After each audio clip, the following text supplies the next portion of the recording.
Welcome to Let's Talk About Your Guns, a podcast where we explore how to have conversations, sometimes tough conversations, about storing firearms safely. These conversations are important, and they could save a life.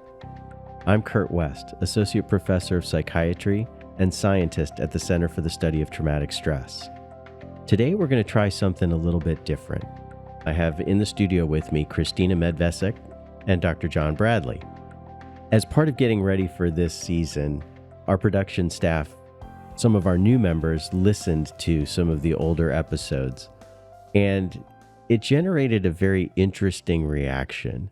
First, tell us a little bit about yourself, Christina, and tell us about your initial reaction to the podcast. Hi all, my name is Christina. I'm a member of the podcast production team. I work at the Center for the Study of Traumatic Stress with Dr. Kurt West. I and the other new members of the production team were asked to listen to a few episodes of season 1 to get familiar with the podcast and to provide some fresh eyes or fresh ears. We all liked it, but some of us said that we probably wouldn't listen to it independently. Well, of course, it was personally devastating that someone would listen to our podcast and say, oh, I don't think this is relevant to me. So that then cued the interest in this topic of, well, why is this topic of firearm conversations relevant to anybody, whether you own firearms or not, whether you know people who own firearms or not? And so that's what we're going to talk about today. Why is this relevant? So can you expand on why you thought this podcast was not necessarily for you? I was raised without firearms in my house, and it's just not something that I engage with day to day. I don't really come across guns, and I don't really talk about them. Well, not until I started working on this podcast. It didn't really feel like it was part of my life and something that I would really be engaging with. But you changed your mind. Tell us about that.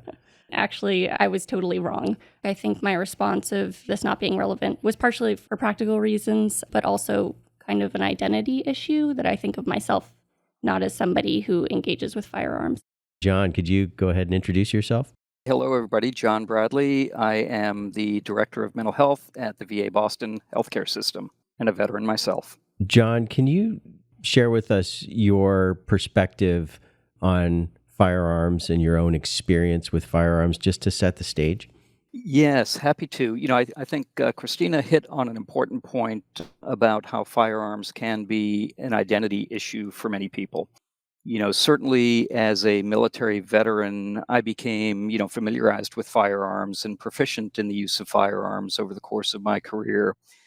And it became, of interest for me to maintain that proficiency.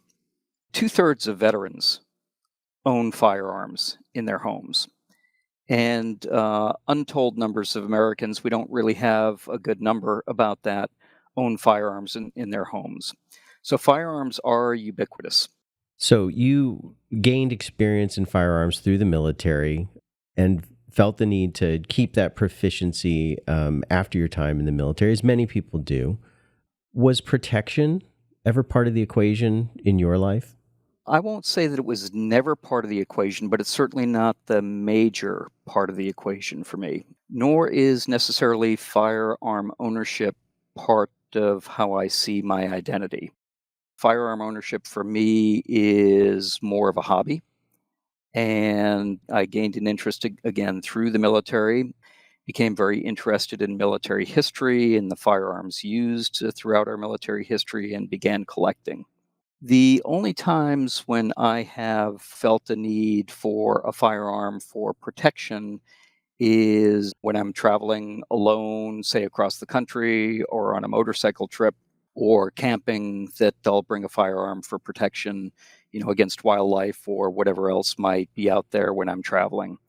But on a day-to-day basis, I keep my firearms secured in a safe, disassembled, the ones that can be disassembled, and store the ammunition separate from those firearms. Because, like many firearm owners who think about firearm ownership as a safety precaution, I want to make sure that my possession of them maintains the safety within my household. So, Christina, if we know that as many as 43% of Americans keep firearms in their homes, That means somewhere in your circle of friends is somebody who keeps a gun. How did firearms show up in your conversations? Yeah, absolutely. I think after our initial conversation where I said, I don't have friends who own firearms, or this doesn't come up for me, I thought about it more and I realized that's not true. I'm a military spouse. I have friends in the military community who own firearms. I have friends from other walks of life who also own firearms or have firearms in their homes.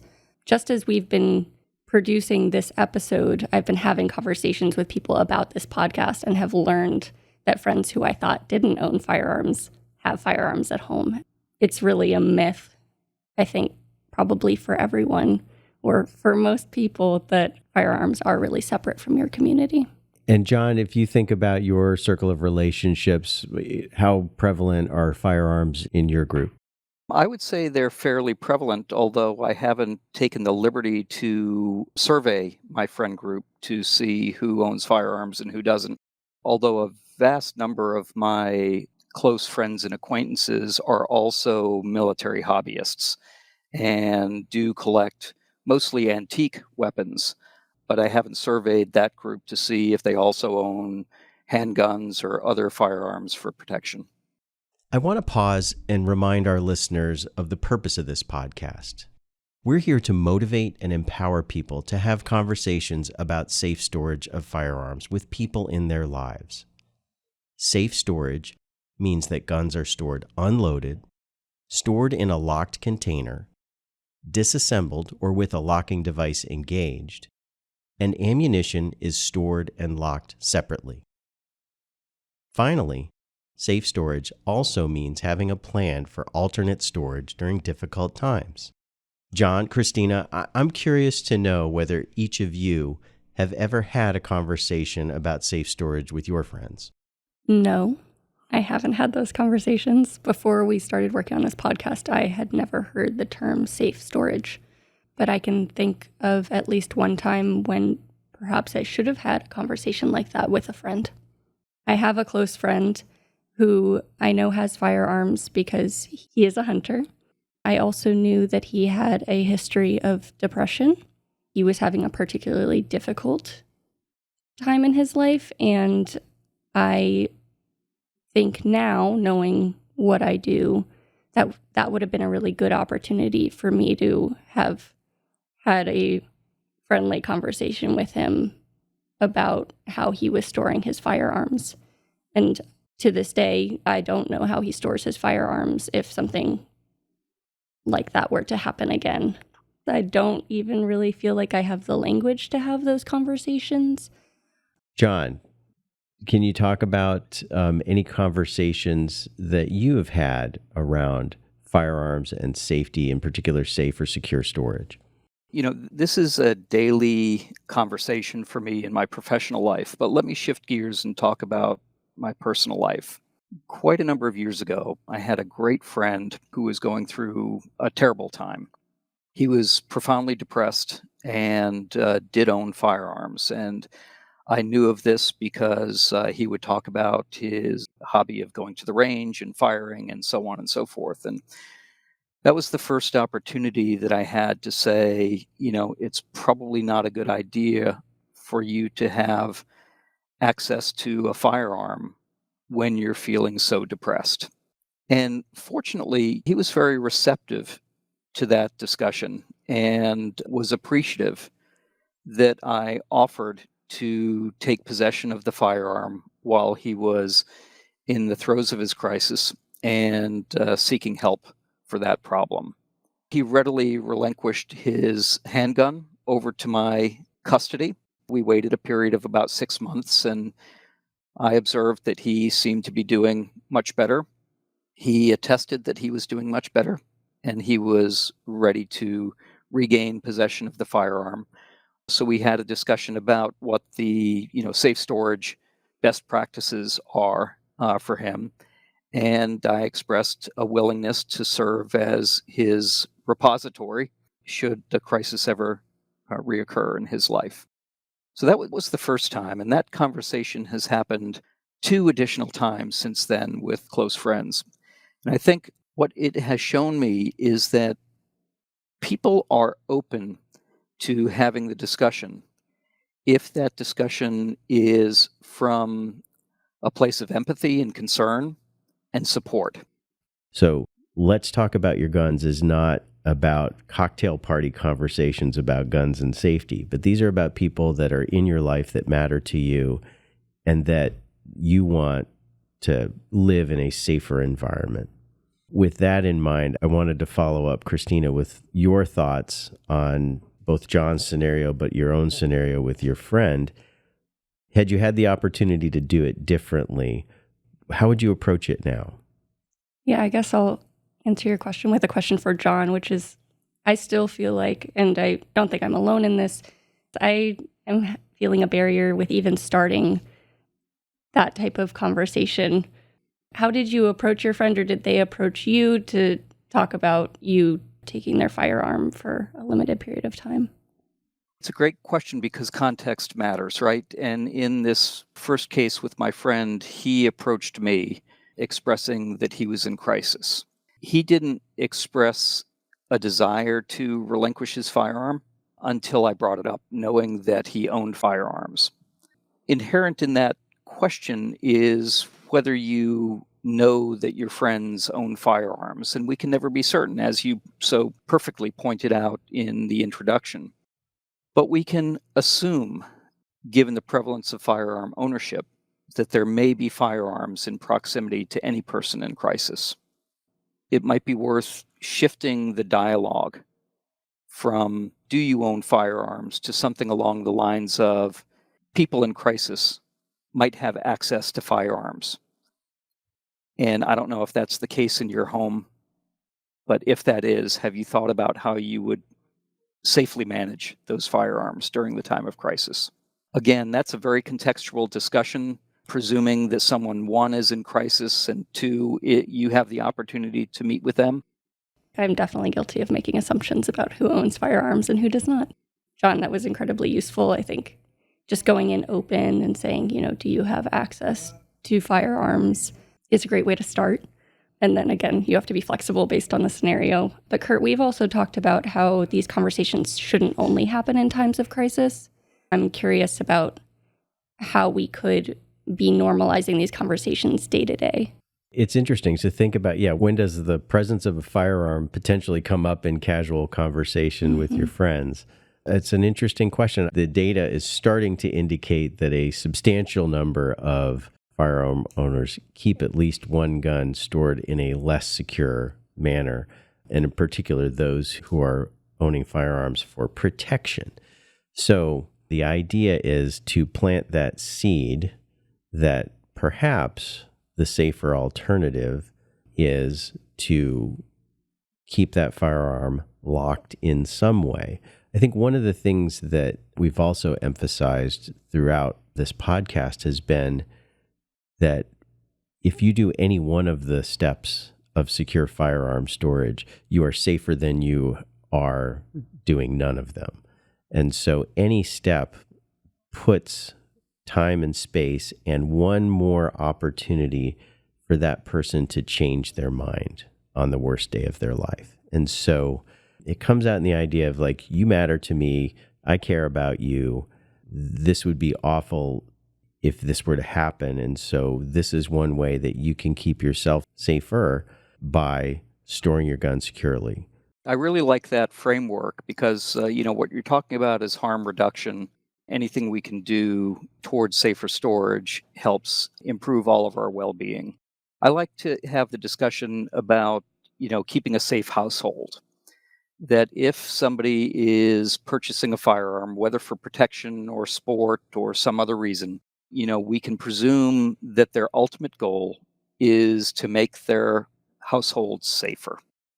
And so how can we capitalize on that positive impulse with regard to the storage of that firearm? I want to come back to this question of when is there a time to initiate this conversation and with whom? I think there are several opportunities that we've identified over previous episodes. Things like when you have children, when your kid goes over to somebody else's house, you have the conversation to say, are there guns in the house? Are the guns stored safely? You could be specific and say by that, I mean locked and unloaded. I'm thinking about other times, such as, other life transitions. So a friend gets into a relationship and mentions, oh, yeah, well, he or she keeps guns around the house. Oh, really? How are they stored? So if you're prepared for this, when the opportunities arise, you're ready to go. You are making a point that maybe it is more challenging to seek out these conversations, which I don't necessarily is what we're advocating for, but that you're ready to say, oh, firearms, how are they stored? Mm-hmm. And there's almost a reflex to say, are they stored safely? Or I might reframe it and say, have you thought about how to store them safely? Because that's much more inquisitive than directive, I think. My current hack is just to talk about this podcast all the time, and it naturally comes up, so that works well. That's actually worked for me with several of my relationships as well. It's like, I'm making this podcast about talking about guns and safe storage. Oh, really? Have you thought about how you store your firearms? Well, I actually have learned so much, through this podcast, also in terms of some of the barriers to making those choices. Gun safes are expensive. If you move around, they're also very heavy and they're very difficult to move. But there are all sorts of options that make safer storage more accessible, whether that be, different disabling devices, or even just the simple act of storing your gun unloaded. I've learned quite a lot about what people see as barriers to safer storage as well. Mm-hmm. But I would say as someone who doesn't own firearms or hasn't really used them, I wouldn't know before this podcast, like storing a gun unloaded versus in a safe, that's a good step in the right direction. So being able to talk about those things is really helpful. John, I have a question for you, which is back to having safe storage conversations with close friends. If a close friend approached you from a place of empathy about, storing your firearm safely, and they were not a firearm owner themselves, would that conversation feel different to you? I don't think it's necessarily a different conversation, because we're coming at this question not from the point of view of proficiency with firearms, but rather of empathy and caring for another person. The person having the discussion might not know all about the safe storage techniques, but simply asking the question, have you thought about how to store these firearms safely, can initiate the conversation.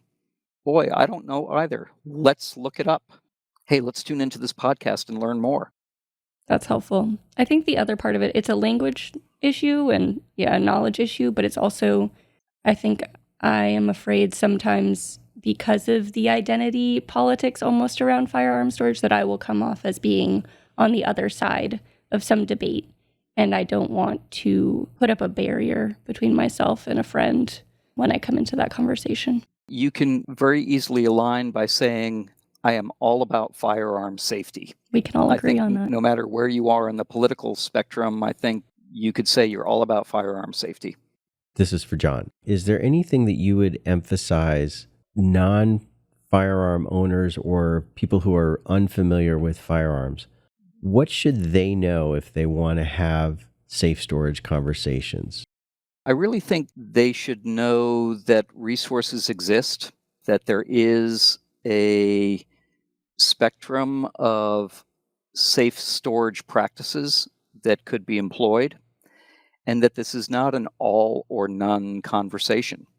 I think many people approach this as a potentially hot button topic as an all or none, that on one end, people should not own firearms, particularly when in a crisis situation or if there are vulnerable people in the home, to acknowledging the prevalence of crises that people experience and vulnerable people that live in all households, and shift to more of a harm reduction approach.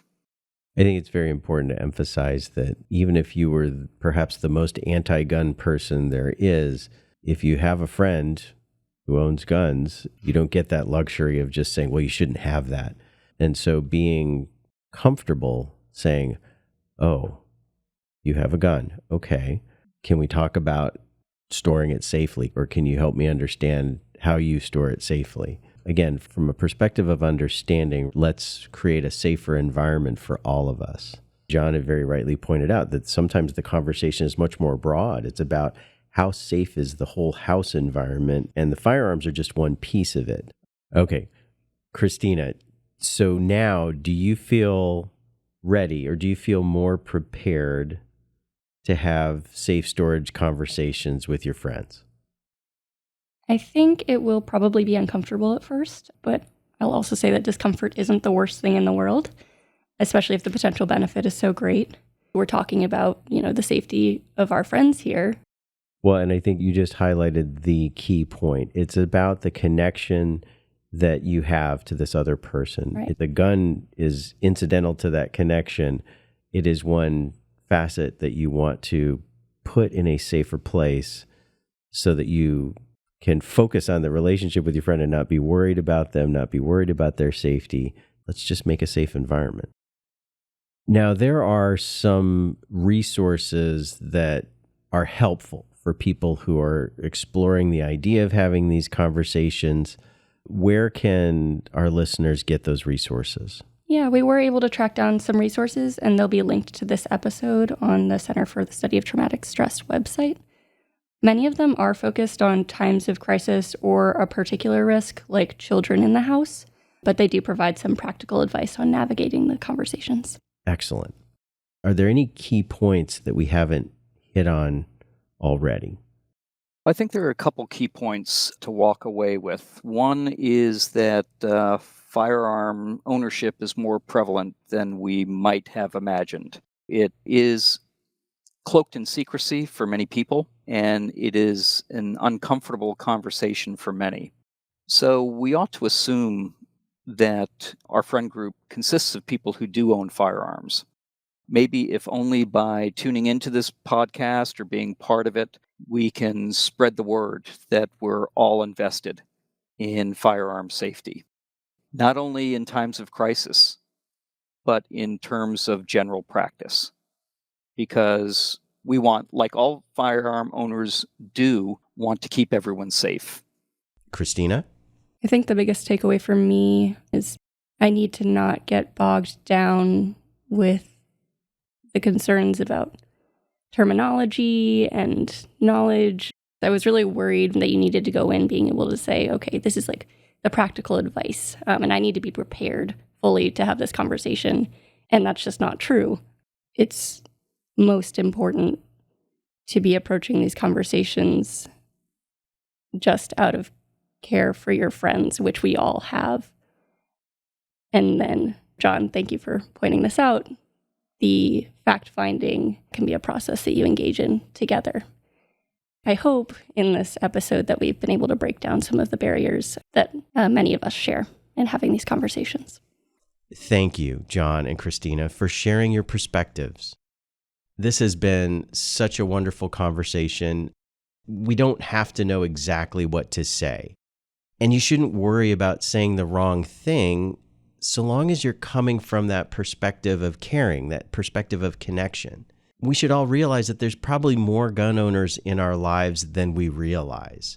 But again, that's not something to feel nervous about or intimidated. We just need to engage those people where they are and hold on to that perspective of connection. I think we want to get everybody moving towards creating safer environments where there's time, there's space between that impulsive thought and a fatal act. Asking is proof that you care enough to have the conversation. You've been listening to Let's Talk About Your Guns.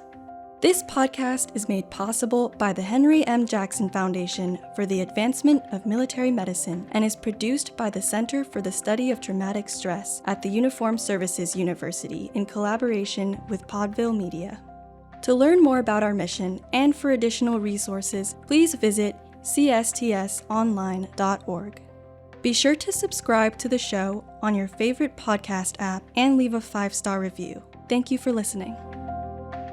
The views expressed are those of the speakers and do not necessarily reflect the views, opinions, or policies of the Uniformed Services University, the Department of Defense, the U.S. government, or the Henry M. Jackson Foundation for the Advancement of Military Medicine, Incorporated. Mention of trade names, commercial products, or organizations does not necessarily constitute or imply endorsement by the Uniformed Services University, the Department of Defense, the U.S. government, or the Henry M. Jackson Foundation for the Advancement of Military Medicine, Incorporated.